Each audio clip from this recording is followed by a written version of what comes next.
बिस्मिल्लाहिर्रहमानिर्रहीम।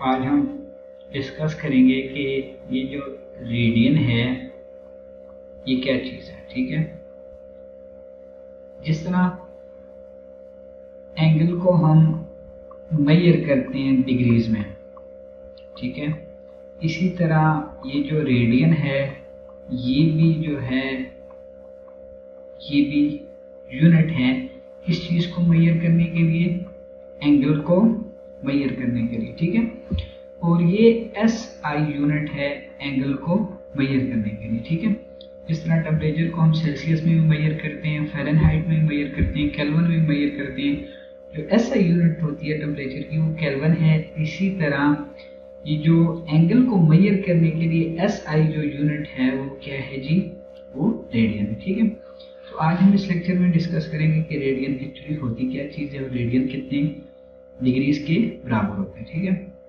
सबसे पहले ये आपके पास एक सर्कल आ गया है। ठीक है, ये सर्कल का रेडियस है R। ठीक है, अब कोई भी बॉडी है वो इधर पॉइंट A पे है। ठीक है, A पॉइंट पे है और A पॉइंट से वो बॉडी मूव करना स्टार्ट हुई है और वो एक पॉइंट B पे पहुंची है। ठीक है, वो पॉइंट किस पे पहुंची है, B पे। अब देखें ये इसने यहाँ पे जो एंगल सबटेंड की है, क्या चीज़ सबटेंड की है जी, एंगल। अब ये एंगल जो है ये रेडियन में किसके बराबर होगा। ठीक है, अब देखिए मैं सपोज कर लेता हूँ कि ये जो लेंथ ऑफ आर्क AB है ये किसके बराबर है, लेट सपोज ये S के बराबर है। ठीक है, और S मीटर्स में होगी, और ये जो रेडियस ऑफ सर्कल है वो किसके बराबर है, वो R के बराबर है। ठीक है, अब देखें ये जो एंगल है, ये जो एंगल है ये angle in radians, angle in radiance, ये जो आर्क AB ने एंगल सबटेंड किया ये रेडियंस में कितने रेडियन के बराबर होगा, ये बराबर होगा is equal to length of arc, length of arc AB divided by radius of circle, radius of circle. हमें पता है कि लेंथ ऑफ आर्क AB किसके बराबर है, S के बराबर है, और रेडियस ऑफ सर्कल किसके बराबर है, R के बराबर। तो ये क्या हो गया जी, angle in radians, angle in radian of arc AB। ठीक है, यहाँ तक आपको बात समझ आ गई। अब हम देखते हैं, सपोज कर लेते हैं, सपोज अगर ये आर्क AB जिसकी लेंथ को हमने लेट किया S के बराबर, अगर ये R रेडियस ऑफ सर्कल के बराबर हो जाता है, किसके बराबर हो, ये जो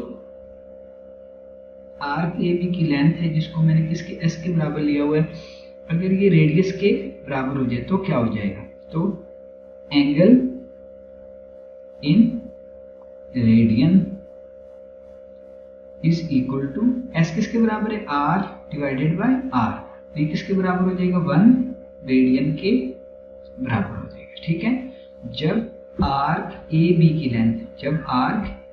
की लेंथ रेडियस ऑफ सर्कल के बराबर होगी उस वक्त जो आर्क AB सेंटर में जो एंगल बनाएगी वो किसके बराबर होगा जी, वो 1 रेडियन के बराबर होगा। ठीक है, अब हम देखते हैं कि एक सर्कल के अंदर जो पूरा एक रेवोल्यूशन है उसमें कितने रेडियन बन सकते हैं। ठीक है, हमें पता है कि सरकमफेरेंस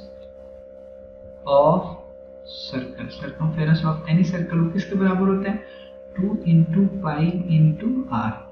2 आपको पता है कांस्टेंट है, पाई किसके बराबर होता है 3.14, और R किसके बराबर है जी, रेडियस। तो ये जो सर्कमफेरेंस होता है ये सारी की सारी जो है, ये जो इसकी सारी की सारी जो लेंथ है ना ये किसके बराबर होती है, ये सर्कमफेरेंस के बराबर होती है। जब S जो है किसके बराबर होगी, सर्कमफेरेंस ऑफ सर्कल के बराबर हो जाए तो उस वक्त जो है जो जितने रेडियंस बनेंगे वो सारे के सारे सर्कल पे बनेंगे। तो देखते हैं कि कितने रेडियंस बनते हैं, number of radians in a whole circle, वो किसके बराबर हो जाएंगे कि 2 pi r circumference divided by r. तो कितने रेडियन बन गए एक सर्कल के अंदर? 2 पाई रेडियंस बन गए, ठीक है, 2 पाई रेडियंस बन गए, ठीक है।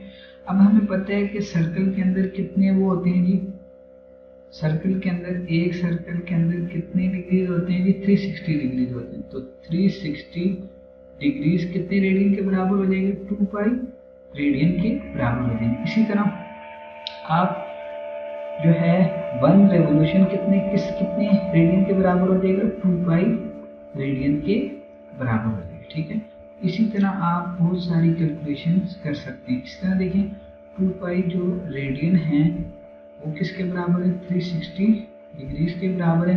तो 1 रेडियन किसके बराबर हो जाएगा? 1 radian is equal to 360 divided by 2 pi. इसको जब सॉल्व करेंगे तो आपके पास 57.6 डिग्री आ जाएगा। तो 1 रेडियन कितने डिग्रीज के बराबर होता है?